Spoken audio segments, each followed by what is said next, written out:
What is up everyone, I hope you're having an amazing day. So today I'm bringing you a BeamNG.drive video. So in this video I will go through the 10 things, mostly keyboard shortcuts, that pretty much every player of BeamNG.drive should know in my opinion, because they can really give much more value to your gameplay. So let's start off.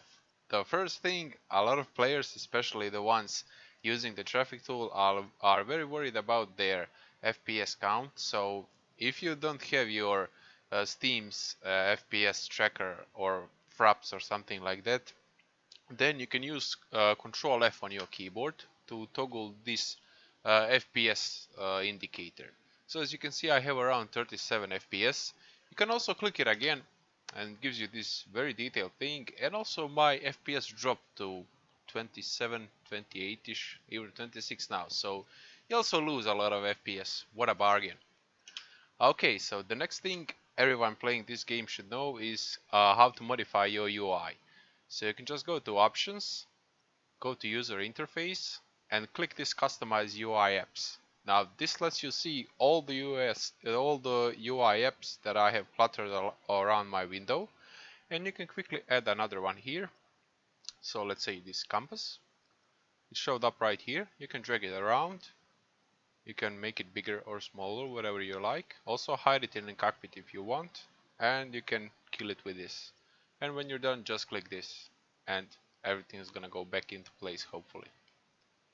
So the next tip I have for you is slow motion.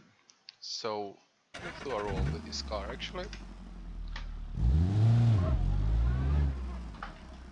So by using the control button and the arrow keys, you can simply slow down time. So actually I'm sorry, the alt button. So alt arrow key left is gonna give you 2 times slower, or it just increments the slow, and you can press it a couple more times to give you like even slower thing. Now it's 100 times slow. It's really slow thing. So control up arrow is gonna reset it, and a control down arrow is gonna give you 8 times slower. Also, like the control left and right arrows, they pretty much counter each other. So the left one increments the slow, and the right one like increases it. So let's see what this crash is gonna look like in slow motion. I'm gonna slow it down even more. It's not a very high speed crash, but it really gives you the idea what this thing can do. And if you're making any kinds of BeamNG.drive videos or just want to admire this physics in slow motion, this is a really nice thing for you to look at. And that's how my car broke.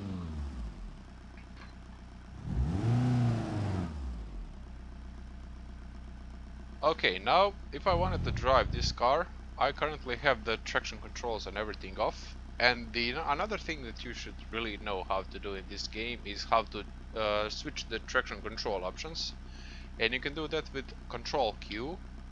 Now I have regular ESC on, and right now if I put it into a gear, it's gonna kinda make my life a bit miserable, just because this car is crashed. And I can put it into sport or drift mode, depending on which modes which car has, or even turn it off completely. And you can do this on every car, which is really nice. Now since this car just kinda crashed, I really don't wanna drive it anymore. And another thing everyone should know how to do is when you spawn multiple cars, you can switch between them just using the tab key, like so. But my new car is very conveniently spawned in a wall and a tree. So I can use tab to switch back to my other car, but that one's also crashed, so I already said I don't want to drive it. I want to drive this one. It's really stuck here, so I can't really drive it. And when the BeamNG spawns a car like this, or you spawn it by accident, one thing you can really do and should know how to do is like enter the free roam camera mode and like spawn your car somewhere else. So by pressing F8, I'm now not constrained to the car and I can move wherever I want.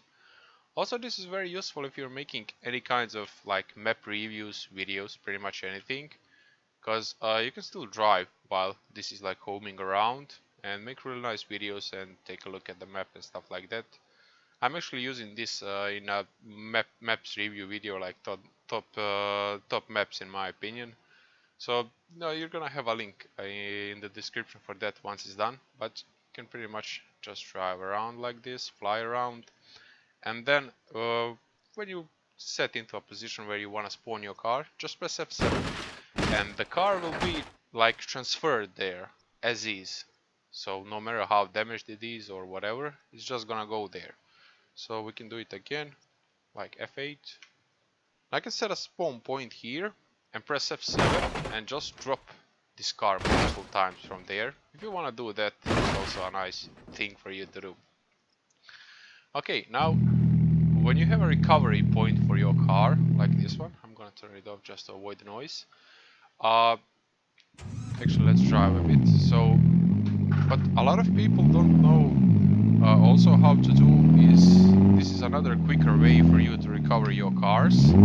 So if you're just driving and let's say like slide off the road and can't move out of there, like let's say if I was stuck here and I just press recover and it just puts me here, so I'm again in a spot where I can't move from. The default on your keyboard default shortcut for this is insert, and you can just keep it, like press it and hold it pressed, and it's gonna like rewind you where your last positions were, and that way you can quickly recover to where you were a couple of minutes ago, which can be really useful in a lot of situations, and just make sure to remember that. So the next thing on my list that everyone should know is how to open the parts selection or modify your car within the game. Like even when you load the level, you don't have to use the garage for this. You can just press Ctrl W and this thing will pop up, and then you can just modify anything you want from here. Just change the parts on the fly. Now it can be a bit slow, especially if you're recording a video, because the UI processes in BeamNG are not very optimized right now. But from what we heard from the developers, soon we'll be able to run them on our graphics card instead of CPU, which is really nice. I hope it does help a lot.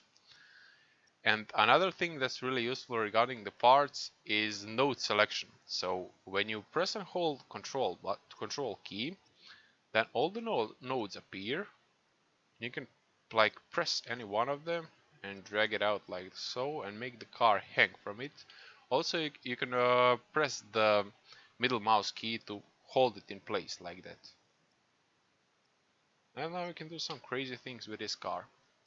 And just press Control middle mouse to release them all. So that's all for the keyboard shortcuts. One final thing that everyone in this game should really know, or better be cautious about, is the mod amount. So when you cross, I think 200 mod amount, the game already warns you that there can be significant performance issues regarding that. And you should really heed the warning, because I hit over 400 and the game was so painstakingly slow that it was impossible. Even like disabling them didn't help a lot. And disabling them and deleting them later was really a huge issue. So just, if you ever go over 200 modes, make sure to just delete some of them that you're not using, because you're probably not using some of them, and don't go overboard to avoid a lot of trouble.